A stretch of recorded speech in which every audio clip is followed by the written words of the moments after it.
So hey everyone, welcome to my YouTube channel. I'm Abhishek Gaurav from IITBHU. तो पिछले video में हमने पौंडीचेरी के बारे में बात करी कि पौंडीचेरी कैसे उनका नर्व सेंटर था, कैसे उन्होंने डेवलप किया। अब इस वीडियो में हम इनके यानी फ्रेंच के अर्ली सेटबैक के बारे में बात करने वाले हैं कि इन्हें स्टार्टिंग में क्या झटका लगा जब इंडिया ये पहुंचे, इंडिया में ट्रेड करने पहुंचे। तो जो अर्ली सेटबैक था उसके बारे में हम डिस्कस करेंगे। तो अगर आप चैनल पे नए हो तो चैनल को सब्सक्राइब कर लें और अगर वीडियो अच्छा लगे तो वीडियो को लाइक ज़रूर करें। साथ ही साथ दोस्तों में भी शेयर करें ताकि हमें कुछ मोटिवेशन मिल सके और हम फ्रिक्वेंटली वीडियो अपलोड करते रहें ताकि आपकी भी हेल्प हो उससे। और कमेंट करके भी बताएं अगर कुछ आपको खामियां लग रही है तो उसको भी आप ज़रूर बताएं ताकि कुछ इम्प्रूवमेंट कर सकूं मैं। तो अब बिना टाइम वेस्ट किए स्टार्ट करते हैं इसको। अब अर्ली सेटबैक्स के बारे में हम डिस्कस करने वाले हैं। फ्रेंच ईस्ट इंडिया कंपनी के लिए अर्ली सेटबैक्स क्या था। पहला तो था इनके बीच यानी डच और फ्रेंच के बीच में एक वॉर होता है। तो ये वॉर था, ये भी इनके लिए एक अर्ली सेटबैक था। अब होता क्या है बेसिकली, रिवॉल्यूशन ऑफ 1688 के बारे में मैंने पिछले वीडियो में बात करी। अब इसमें क्या था इसको थोड़ा सा समझते हैं एक बार फिर से। जेम्स टू जो होते हैं वो ब्रिटेन के यानी ब्रिटिश इंपेरर जो होते हैं वो जेम्स टू होते हैं, ब्रिटेन के राजा होते हैं। अब ये क्या करते हैं कि ये वहाँ के पार्लियामेंट को डिसॉल्व करना चाहते हैं। ये बेसिकली एक कैथोलिक होते हैं। मतलब जैसे अगर आप क्रिश्चियन की भी बात करें तो क्रिश्चियन में दो तरह के लोग होते हैं, एक कैथोलिक होते हैं और एक प्रोटेस्टेंट होते हैं। तो ये कैथोलिक होते हैं और कैथोलिक के फेवर में ही डिसीजन लिया करते हैं। साथ ही साथ ये पार्लियामेंट को भी डिसॉल्व करना चाहते थे ताकि जो भी मतलब ये वहाँ पे मोनोपोली गेन कर सके, वहाँ पे ये अच्छे से राज कर सके। तो जेम्स टू का ये मानना था कि पार्लियामेंट को डिसॉल्व कर देते हैं, साथ ही साथ ये कैथोलिक भी थे।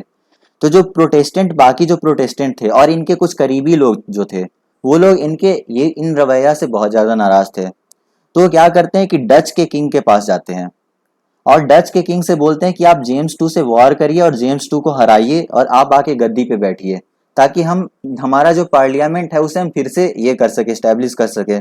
हम पार्लियामेंट्री फॉर्म ऑफ गवर्नमेंट, फिर धीरे धीरे उसके बाद ही पार्लियामेंट्री फॉर्म ऑफ गवर्नमेंट आ जाती है।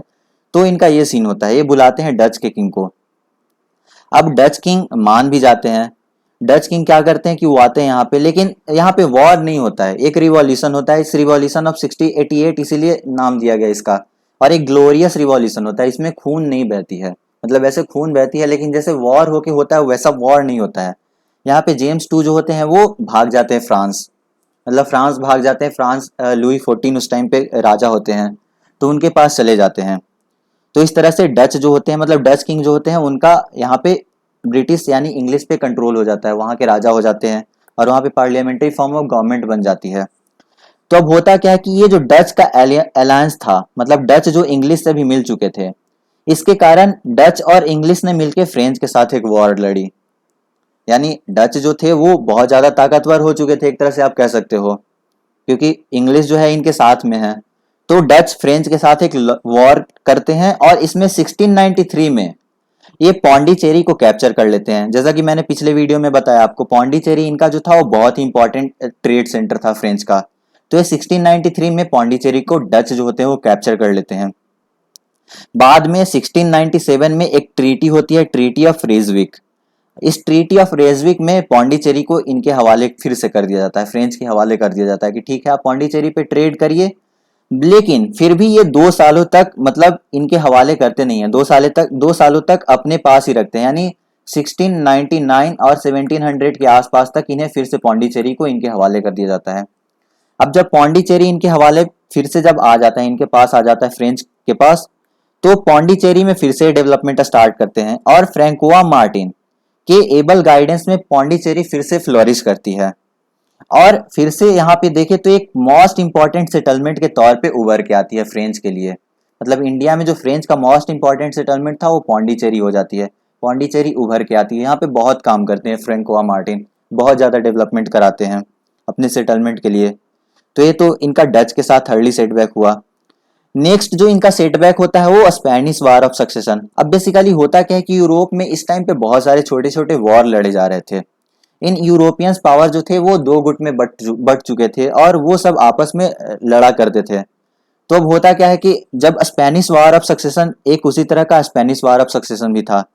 इसमें भी ये फ्रांस जो होता है वो इन्वॉल्व होता है, और इसलिए इसके कॉन्सिक्वेंस में, मतलब ये जो स्पेनिश वार ऑफ सक्सेशन होता है, इसके कॉन्सिक्वेंस में फ्रेंच को अपनी कुछ फैक्ट्रीज बंद करनी पड़ती है। लाइक सूरत में जो इनका फैक्ट्री था, मसूलीपट्टनम में जो फैक्ट्री था, बंतम आइलैंड जो कि इंडोनेशिया के पास है, वहां पे जो कुछ फैक्ट्री था, ये सूरत तो आपका गुजरात में हो गया, दूसरा मसूलीपट्टनम आंध्रा में हो गया, फिर बंतम ये जो इंडोनेशियन आइलैंड था। तो यहाँ पे अर्ली 18th सेंचुरी यानी 18th सेंचुरी के शुरुआत में ही इन्हें इन कुछ फैक्ट्रीज को बंद करनी पड़ जाती है। नेक्स्ट जो इनका सेटबैक होता है, मतलब जो बहुत बड़ा झटका लगता है, वो होता क्या है कि फ्रैंकोआ मार्टिन जो होते हैं वो 1706 में यानी 31 दिसंबर 1706 में इनकी मृत्यु हो जाती है।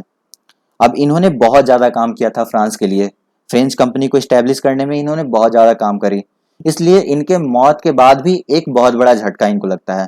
बट होता क्या है कि हर कोई, मतलब कोई भी होता है, और झटके के बाद संभलता तो जरूर है। तो इसी तरह से फ्रेंच कंपनी जो थी वो फिर से एक बार रीऑर्गेनाइजेशन ऑफ फ्रेंच कंपनी, यानी यहाँ पे टॉपिक है, मतलब फिर से एक बार वो किस तरह से रीऑर्गेनाइज होती है उसके बारे में अब हम देखते हैं। झटका तो लगा, तो इन्हें लगा कि अब तो फ्रेंच कंपनी बंद ही होने वाली है, बट फ्रेंच कंपनी ने फिर से अपनी हिम्मत दिखाई, एक तरह से आप कह सकते हो, और फिर से उठ खड़ा हुआ फ्रेंच कंपनी। तो अब होता क्या है, 1720 में फ्रेंच कंपनी को रीऑर्गेनाइज किया जाता है और इन्हें नाम दिया जाता है perpetual company of Indies. Perpetual का मतलब होता है लगातार चलने वाला, मतलब हमेशा तक के लिए रहने वाला, आप ये कह सकते हो। तो perpetual company of the Indies नाम दिया गया और इन्हें रीऑर्गेनाइज किया गया फ्रेंच ईस्ट इंडिया कंपनी को, और इससे जो था इनका स्ट्रेंथ थोड़ा सा फिर से रिवाइव किया, मतलब फिर से कह सकते हो कि आप पुनर्बर्थ या फिर रीबर्थ हुआ, एक तरह से आप कह सकते हो इस फ्रेंच ईस्ट इंडिया कंपनी का।